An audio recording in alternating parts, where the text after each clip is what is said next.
Hi, and welcome to the staff training for the intervention for Sanjay. Before we dive in to the intervention plan, I would like to go over some background for Sanjay to better help us understand what is recommended for the intervention plan. He is a 6-year-old student kindergartner who is in a classroom with 25 students and 2 adults, the teacher assistant and the teacher.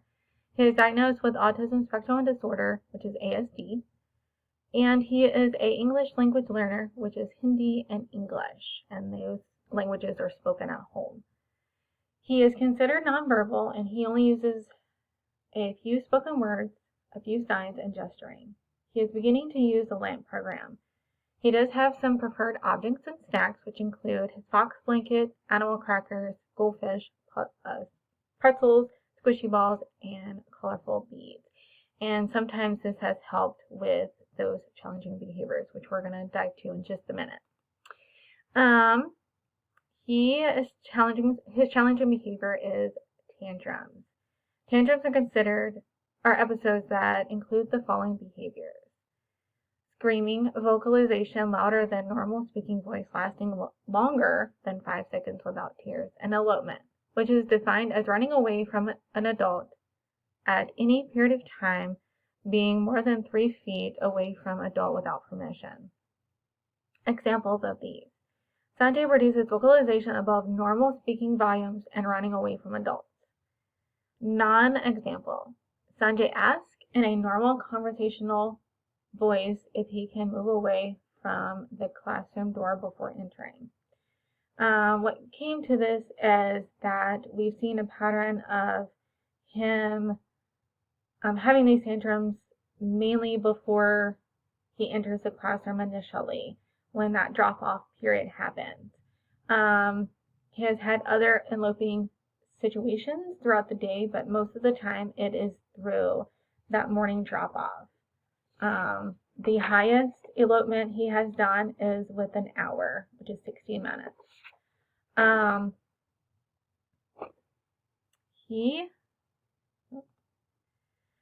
So as we move into figuring out the intervention plan, we have to know, why is he doing this? He is doing this for the means to communicate and escape from demanding situations, such as that entering the classroom. He has noticed that screaming and eloping has a positive reinforcement effect, so that's why he continues to do it over and over again. So as we continue with the intervention plan, we have to know some things that we have to do before the behavior happens, which is antecedent strategies. So we need to set clear expectations and rules and consistently reinforce those daily with Sanjay. The consistency is important so he can understand what is expected of him. Close proximity to Sanjay at all times, with any adult, but mainly his teacher and the assistant. We should secure the exits with a lock if possible, but if not, then blocking techniques can be used, stepping in between Sanjay and the exits or gently pushing Sanjay's upper body. Meaning that, if you want to push his kind of shoulders, back, arms, kind of pushing him in the opposite direction. Also, if Sanjay's in the classroom and then wants to elope, a bell or alarm on the classroom door is possible.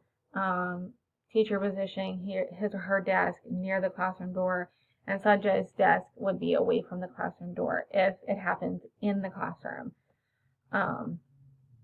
So replacement behaviors is always important. We always want to prevent the behavior before it starts, but if the behavior starts, we need to have a plan in place. So what's recommended is a functional communication training system.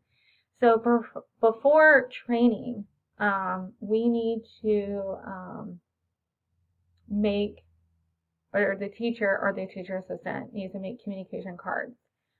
They need to be simple. Photographs are an excellent idea, especially him involved in the picture.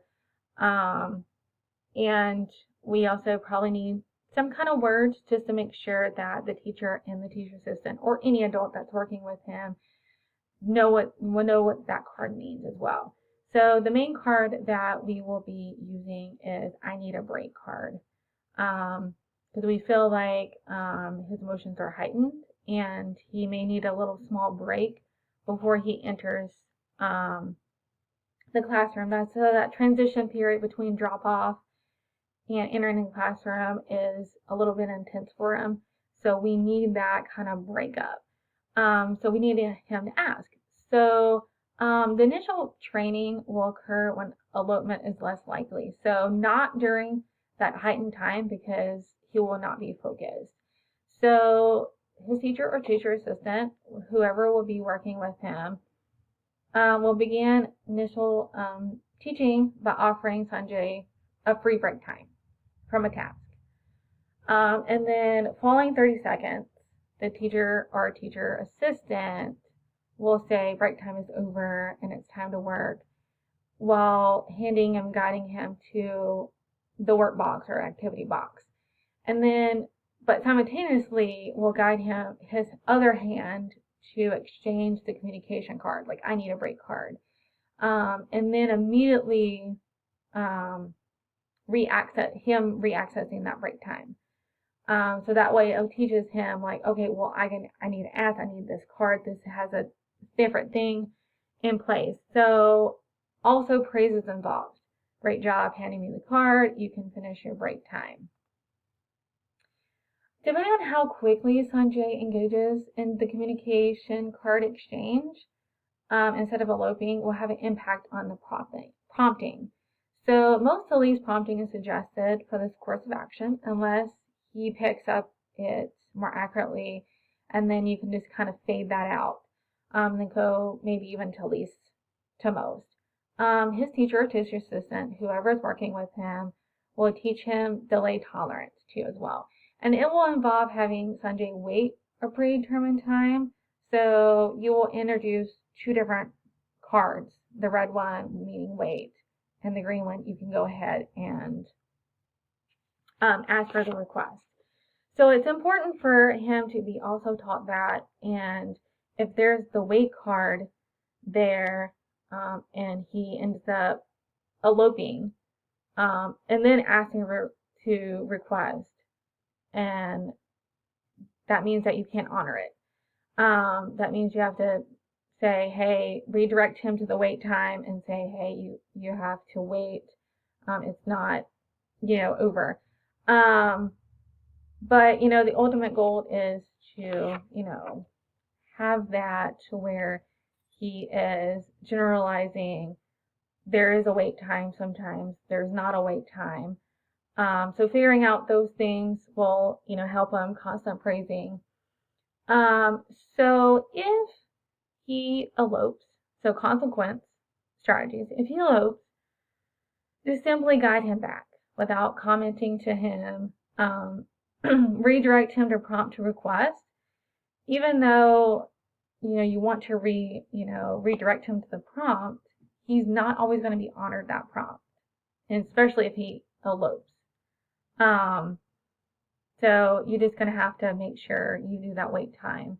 If he elopes in the hallway, it's always recommended to him to be guided to a different location, alternative location, set up by the team, which location.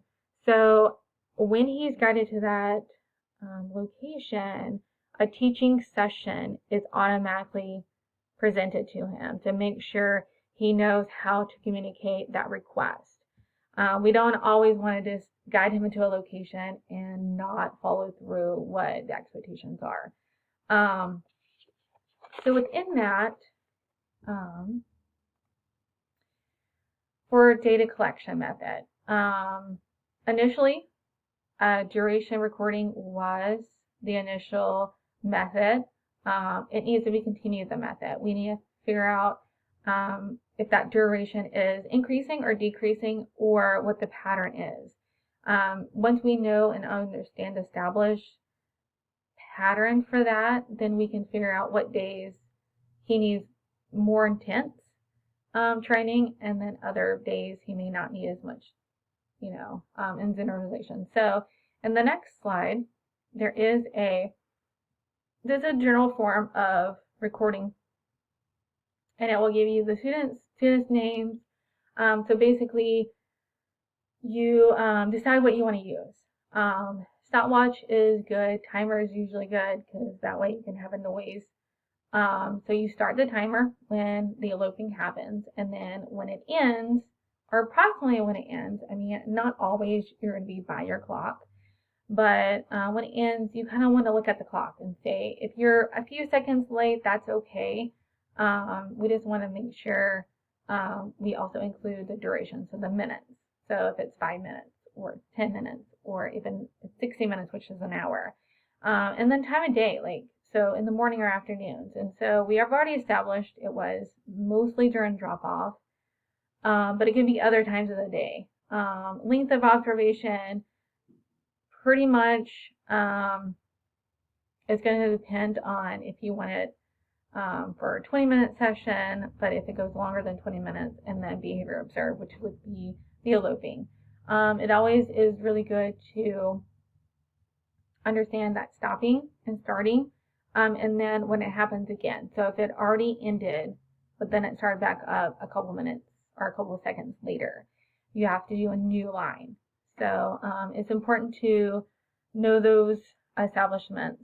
And if you guys want more information, these are the references that I collected during creating the intervention plan. But you can also look for more details. And if you need any questions, let me know. Thanks.